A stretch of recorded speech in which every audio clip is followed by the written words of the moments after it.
Alam mo yung luto ka ng luto sa rice cooker at palagi kang inaaway, pinapagalitan dahil palaging lata? Yung tipong naiinis ka na dahil alam mo naman na talagang tama yung ginagawa mo? Abay, better check mare. Ate, tito, kuya, may maliit na tasbo na pala.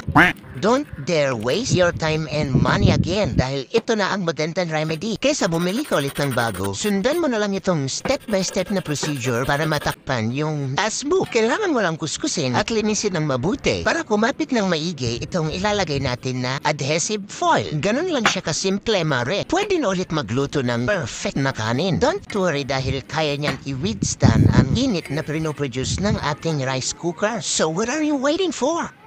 Alam mo yung luto ka ng luto sa rice cooker at palagi kang inaaway, pinapagalitan dahil palaging lata? Yung tipong naiinis ka na dahil alam mo naman na talagang tama yung ginagawa mo? Abay, better check mare. Ate, tito, kuya, may maliit na tasbo na pala.